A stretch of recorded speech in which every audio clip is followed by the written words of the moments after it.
Hi, I'm Jim McCann, founder of 1-800-Flowers. I'm not satisfied when I learn something new unless I share it forward. And so we created this podcast to continue that, to share forward the wonderful people we get to meet and most importantly get to learn from and make our lives richer and better. Together we'll cover the human experience. And for me, the human experience is foundational in the idea of relationships. The topics will be far-reaching, but common element you'll see here is it's all about relationships. So I invite you to join us on this journey. Come experience it with us, share your thoughts and ideas, and become part of our community. We'd love to have you.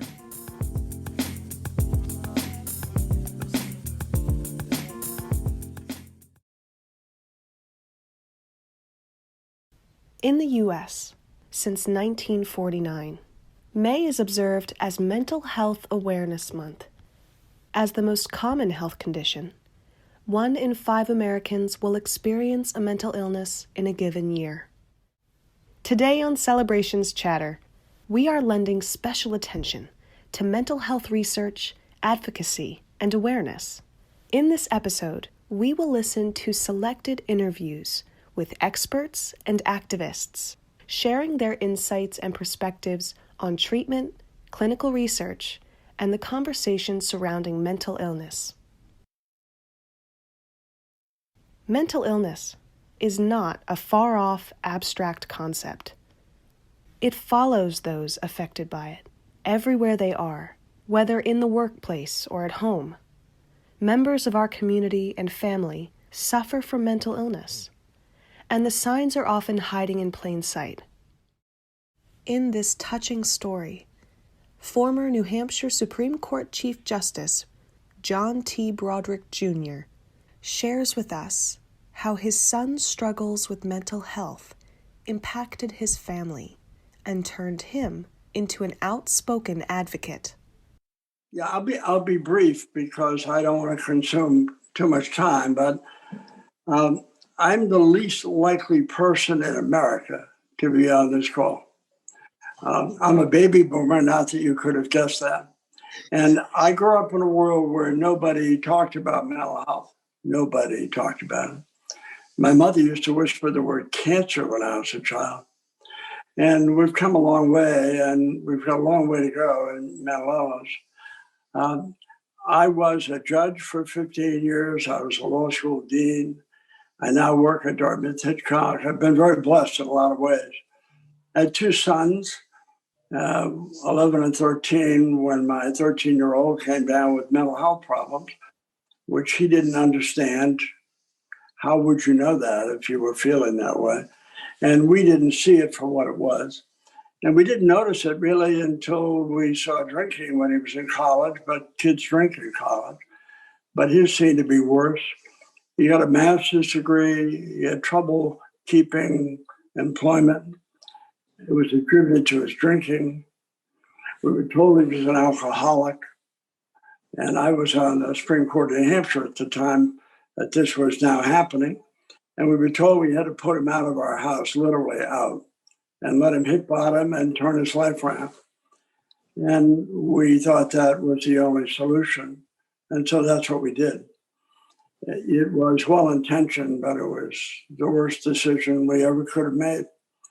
And as a result of that, in the weeks that followed, my son assaulted me. I went to the intensive care unit at a local hospital. I was in the ICU for 6 or 8 days. My master's educated, decent, funny, talented son ended up in the state prison in New Hampshire. It was all over the news. My doctors went on the Today Show. It wasn't exactly below the radar.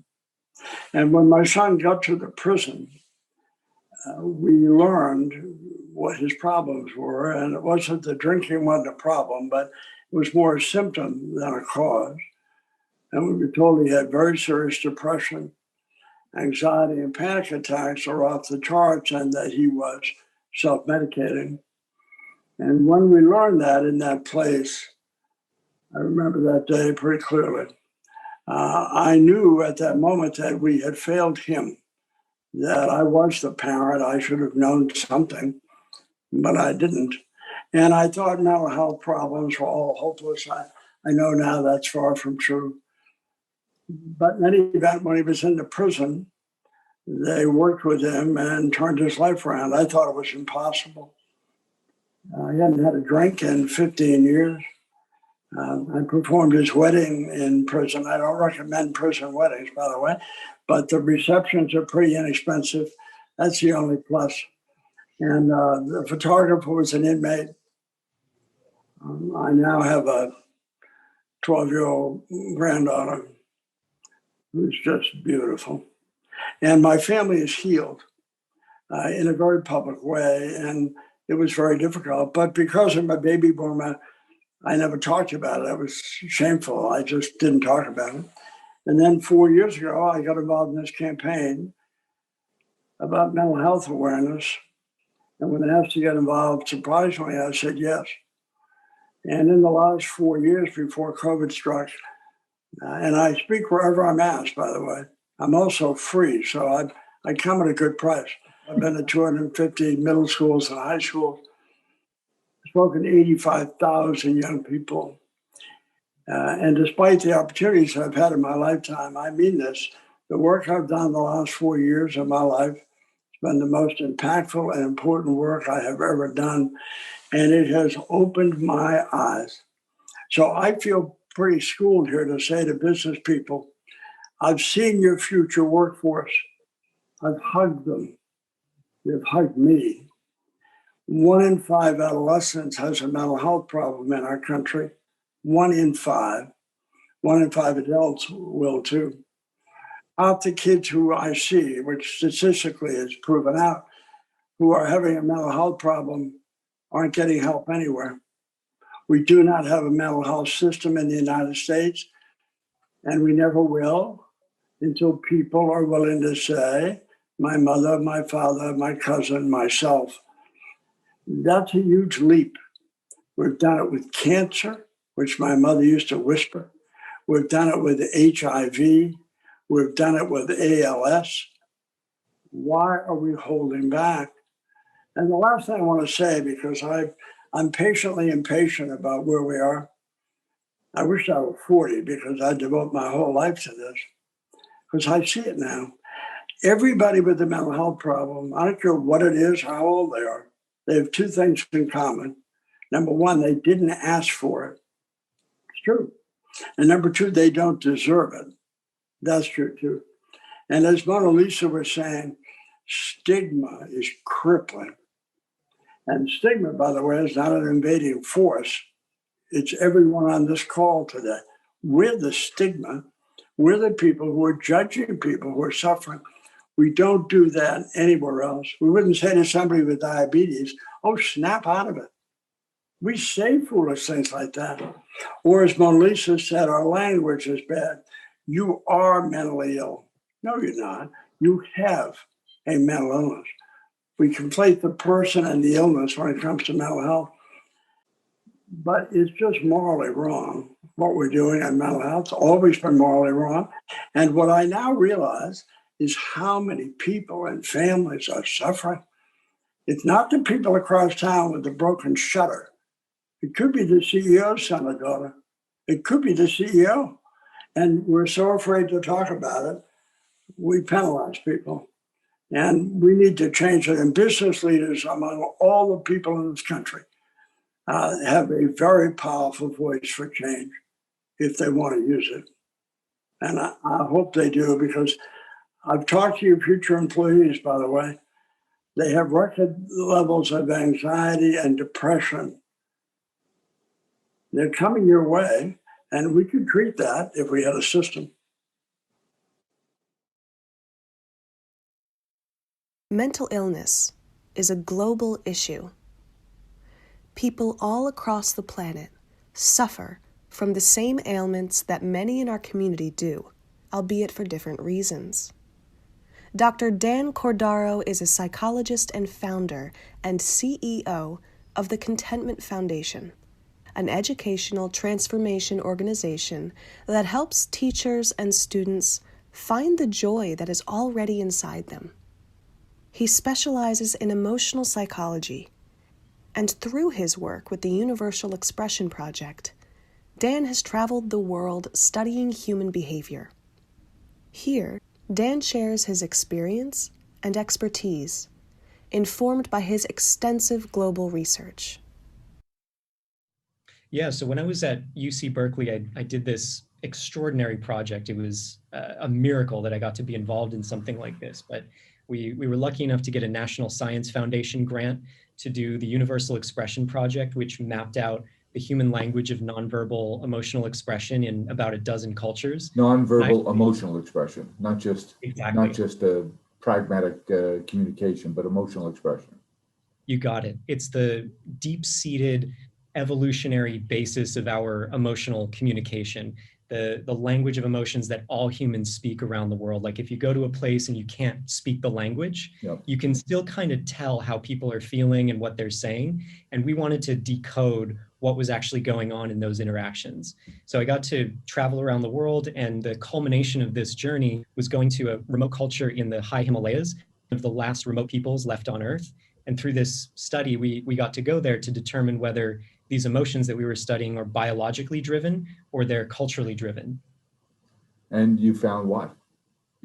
Spoiler alert, many of them are biologically driven, and there are cultural components to them that modify them. So there are always things that we can take with us around the world That are universal. That are universal, that you can go anywhere. Yeah. And then there are modifications based on culture, gender, religion, philosophy that modify the way that we're supposed to behave based on cultural norms and what's appropriate. And how long did this project last for you? This was about 5 years of my life. So it was just dead set focused on these expressions for 5 years. Yeah. I coded about 25,000 expressions from hundreds of participants from a dozen cultures around the world. It was totally fascinating and the most obsessive thing I've ever done in my life. And it has to be life-changing. It was totally life-changing. Just from a philosophical basis, understanding that someone halfway around the world who I've never met, who has a very different belief system, culture, background, experiences the same pain, the same joy, the same sadness and relief, and the same fears that I do, made me feel a sense of connection for every human being on Earth and a profound sense of compassion for everyone. And now you live in a pretty exotic part of the world. Tell us how you came to where you live and how you came to live there. Yeah, I live in Bali here in Indonesia. This is where I'm mostly based. I had an incredible 4 years at Yale University where I was conducting research and studying human wellness and what it means to flourish as a human being. And there were a few events that radically changed my career trajectory while I was there. I was supposed to kind of follow this academic trajectory and live in the ivory tower and publish papers. But then But you just had 5 years of trotting around the world. It's going to be pretty hard to tie you down. Tell me about it. It was tough working in an office after that project, but it was a nice break, and it was a very prestigious position at an Ivy League university, coming from a small town, from a family that I was one of the first people in my entire family to go this far in academia. Sure. By a long shot. I was honored to be at a place like Yale. So, I started this really interesting project studying human well-being and the science of contentment, which is the sense of fullness that we experience in life.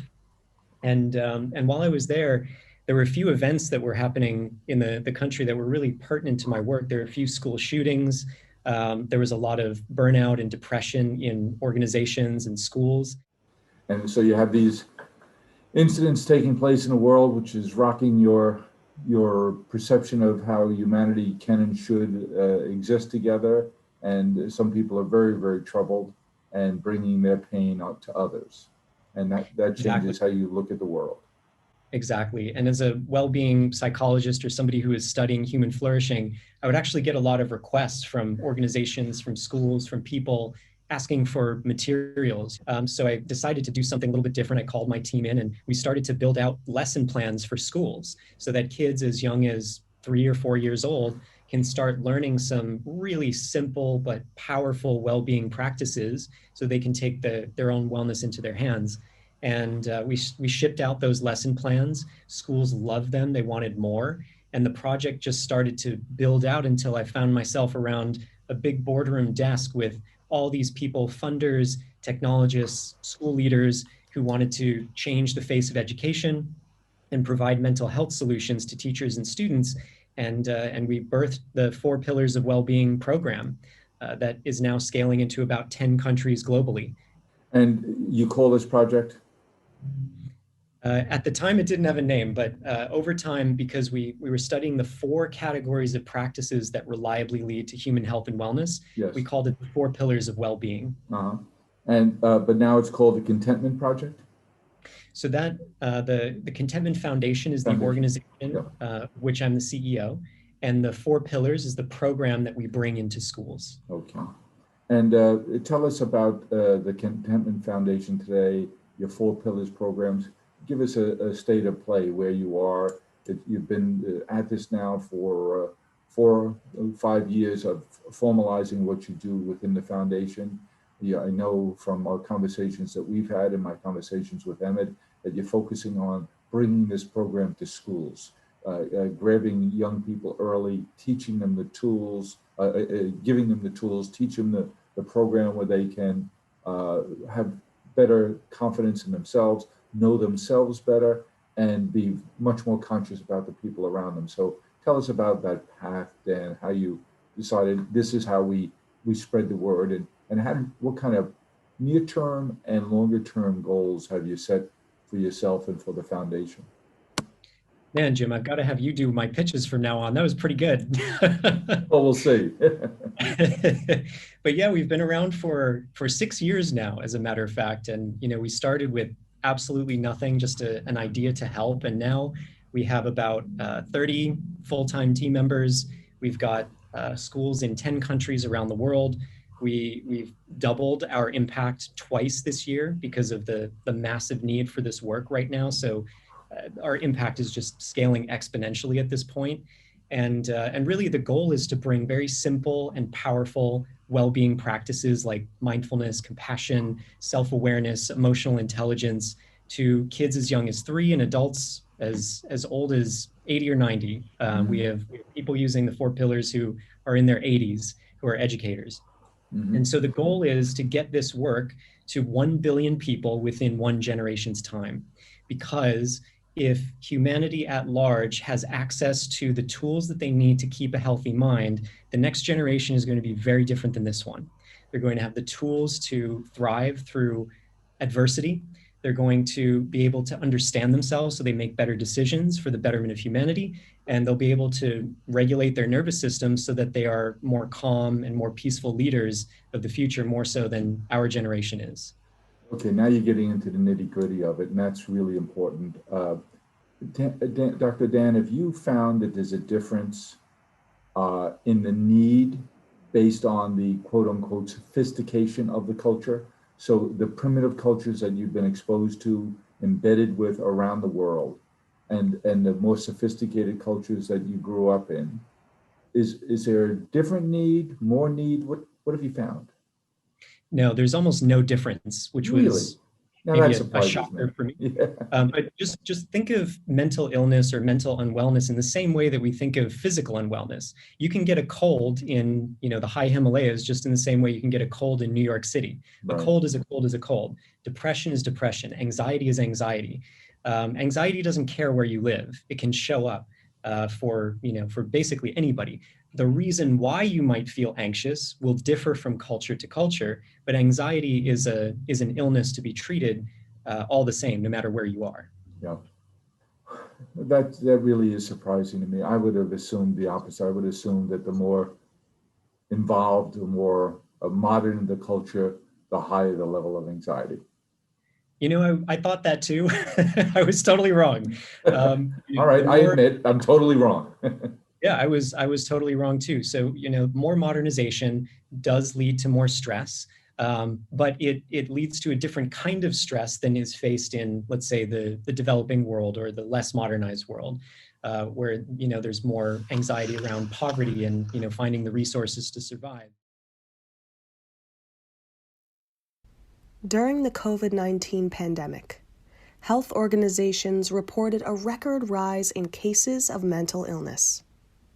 The pandemic disrupted many of our society's institutions and rituals. Many experts cite this as a factor contributing to the spike in mental illness.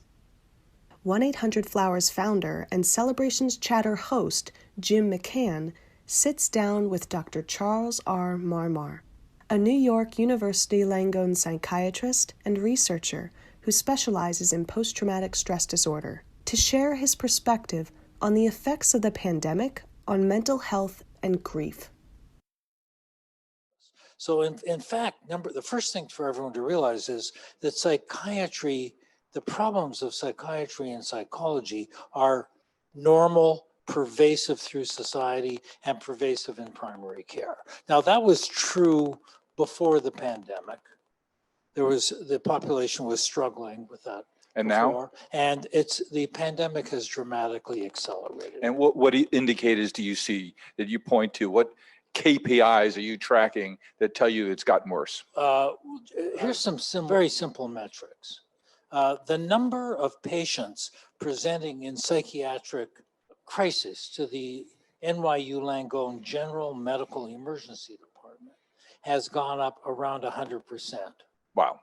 The number of patients seeking outpatient care has gone up about that percent. So we're seeing a doubling of the demand for people who are in crisis. That is, people who are struggling with suicidality or other very serious symptoms. Domestic abuse, crazy. Domestic violence, suicidality, escalation in alcohol and drug use. And we're seeing just a lot of general stress and anxiety. Now, what are the drivers? First of all, society, we're in a time of great upheaval and structural change in our society. And we have enormous challenges and wonderful opportunities to change the structure of society to be more equitable in business, for health to be more equitably available to everyone who deserves and needs. Those structural changes, though, represent growing pains, and that was happening before. Second, social media and technology have radically disrupted the lives of young people and everyone to some extent, and that has enormously increased the stress, anxiety, and depression levels in our primary school students, our middle school students, high school and college students. And those things were happening before COVID and other major changes. Now, what about COVID itself? I was looking at the data just before I came in, Jim. According to the New York Times, in the past 20 days, 801,000 Americans have died from COVID. Now, that is probably at least a 50% or more underestimate, because the 800,000 Americans have COVID on their death certificate, Yep. but another 50, maybe another 400,000 or 500,000 have died because COVID triggered a series of medical changes that ultimately resulted in their untimely death. So we have at least 1 to 1.3 million Americans who have died from COVID and COVID-related causes. Now, my colleague, Naomi Simon at NYU, has done some research in bereavement to show that for every death, there are at least 9 or 10 family members and close friends, on average, profoundly impacted by grief. That's right? 10 million people So who are suffering from grief right now. We have 300 plus million Americans. We have 10 million who are bereft. Yep. Okay, and not just bereft in the normal sense, but bereft under very difficult circumstances where they may have been separated from their loved one when they died, when funeral rituals were disrupted, when social networks were disrupted. The major way in which people cope with grief is through love, friendship, support, religion, comfort, and that's all been disrupted in COVID. Right? And that's all aided by the rituals that we've developed across the different religions on how we celebrate a life and how we bring closure. Honor a life, celebrate. But those have been disrupted. There isn't the service. We don't travel across the country. So I have the grief, but I don't have the rites and rituals that help me to deal with it. You lose someone, you lose a wonderful friend or or worse, a family member, and you join a Zoom funeral. That is completely the antithesis of how grief has been managed since at least Egyptian culture. Yes. So 4,000-5,000 years of tradition of how to comfort the bereft have been disrupted. So, Not that I have an interest in this, but we do know that Neanderthal man was buried in a ritual that included flowers. I'm just saying. Pre-Egyptian. Jim, a genius of marketing can never be stopped. As daunting of a task as addressing mental health in our society is, it is important to remember that there is hope. Listen to Morgan Stanley Managing Director Kathleen Entwistle, former Justice John T. Broderick Jr., and Bring Change to Mind Treasurer Mona Lisa Como recount how mental health influenced the Great Resignation and share their perspectives on how leaders can shake the stigma around mental health conversations with their family, friends, and coworkers. Kathy, how can we make a difference, each of us individually? You're an employer, you work in a large company, you work with families, both entrepreneurial and multi-generational wealth families every day. You must see this in those family situations on a regular basis. What can we do? The first thing I think is the easiest and simplest thing we can start with is so simple. It's being kind to everyone else around you. You don't know where someone is coming from when they're starting a conversation with you, whether it's in the workplace or it's a client or an interaction. You don't know what happened to them that day. You don't know what experience they have. And just sometimes by little kindness, you're really making a positive impact in somebody else's life. I know it sounds trite. I know it sounds so simple and Pollyanna, but I really believe that, really truly believe that. How we treat others really makes a positive impact to them.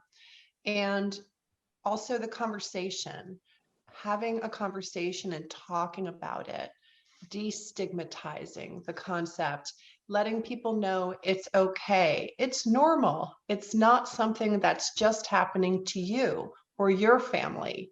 So to be able to have that conversation.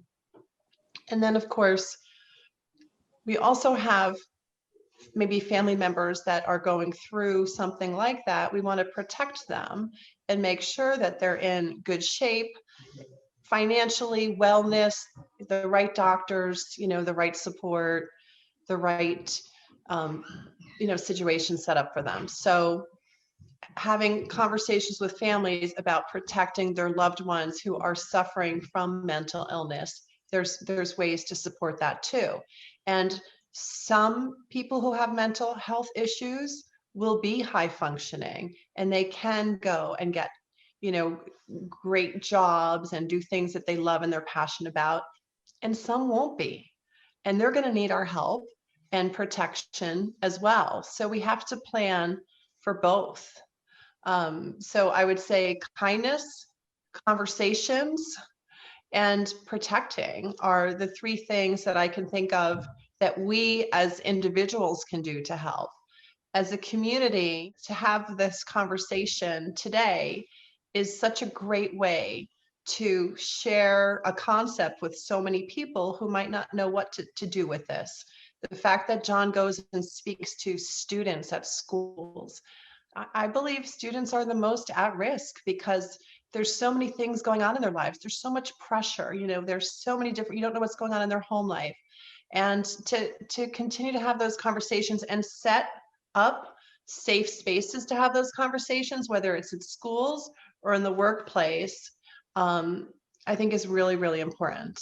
I don't think there's nearly enough in place yet in the workplace. It's encouraging to see some of these companies taking steps, but there's a lot more that we can do. There's a lot more room to improve. And I guess that's the positive. We can do more. And that's amazing. There's more to do. John, what are you seeing in terms of treatment, in terms of public awareness, corporate awareness, that gives you hope that there's better times coming? I'll tell you what gives me hope. This young generation, I love these kids, by the way. I love them. They are smart and non-judgmental, and they will talk to you. They talk to me. I'm a perfect stranger. I'm the grandfather they've never met. But when I tell them my family journey, they open up. They will change it. If all of us on this call do nothing, they will change it. But I don't want to wait 20 years. I want people to move now. And so kids are ready. Schools are probably doing as much as they can do. They're pretty good. Some workplaces are getting better. Cisco Systems, which I recommend as a gold standard on this initiative of mental health in the workplace. Starbucks, by the way, is taking a huge spot there as well. And so I think there are corporate people who see the need, and it has a financial cost if you don't deal with it. So there's an economic incentive to understand it. But there's a moral imperative, I think, to do something about it. I'm just going to give you this visual. I'll be quiet, I promise. I spoke at a private school in New England, a very exclusive private school. And you would know the name if I gave it to you. And I spoke to hundreds and hundreds of these kids, high achievers, in the auditorium. And when I finished speaking, the senior who had introduced me asked this question in that place. If there's anyone in this auditorium today who has a mental health problem, or someone you love has a mental health problem, those were the only two categories. Would you please stand up? Now, that was early in my mission here. Of the almost 600 kids there, I'd say over 550 stood up. And I thought, this is hiding in plain sight. Why aren't we dealing with it? And most of it's treatable. These are high-achieving kids, most of them coming from high-achieving families. And most of them you'd be proud to have in your workplace. It doesn't mean they're not suffering, but it doesn't mean it's not treatable either. So I'm optimistic because of young people. I'm optimistic because of schools. And I'm growing optimistic because Worth is having a program like this, which I genuinely applaud. I mean that. And people listening today can make a difference if they choose. I think the first thing is having to reframe the conversation. And I think for any company and any leader who's tackling with how do I tackle this, I always go back with, if you found out they had cancer, how would you treat them? And it always is interesting because there's always this kind of conflict, like, well, it's not the same. It's like, and then you have to kind of break down that own stereotype or stigma that they have. I think that's the first thing, is helping them reframe in their own mind that they've got to treat this as a normal illness. And then secondly, being very open, which is, some leaders are good at this and some are not. And having a simple question like, how are you doing? That seems like a very innocuous ask, but I think the humanity in asking that question, like we're used to saying that in the office, but now knowing that answer might come with like a heavy answer with, I'm actually not doing well. And how would you handle that? So I think empowering your managers to say things and ask questions, because many of the ones that I've worked with, it's literally specifically in the tech. We're seeing a lot of mental health concerns specifically in the tech force, because these are very isolated workers to begin with. They've been working even more overtime. And many companies are very focused on these gig workers and how they can help them. And that has really been the focus, is having a leader say, how is your day? And then if you're finding that they're not doing well, is minimally starting with the basics that you have as the organization. Do you need a day off? Do you need an hour? Do you need a break? And I think if you start at that base level, it starts to get easier to normalize the conversation within your own corporate culture. But when I hear you say that, Mona Lisa, I think of, when we used to go to an office, and if I were to say that to somebody and they tell me, well, geez, I'm having a tough time, I'd almost be afraid to ask the question because I'm not sure what to do or what to say to help. Yeah, I think what I've always got, I even when it comes to my husband, right? So it's like, so what do I say if they're having a bad day? I said, what would you say if they had cancer? It's like, is there anything I can do? That's tough too. Yeah, right. So sometimes it's the easy response, is there anything I can do? Or I'm here for you, right? Yep. And that might be the two easiest responses to employ, because the truth is they just wanted to hear you first. And I think having to help people understand that somebody with a mental health condition is not looking for you to be their therapist. They just want to connect. They just want you to know that they exist and they have a condition. And would you be sympathetic, or would you still accept me if I told you that I was having a bad day because I'm depressed? Yeah. I think is the basic. But I agree, Jim. It is a tough thing to do when you're, especially in a corporate setting, because you're like, oh God, don't cry on me. And I've been guilty of that too. And then I'm like, if they cry, what do I do? Yes. So, I think also, agree.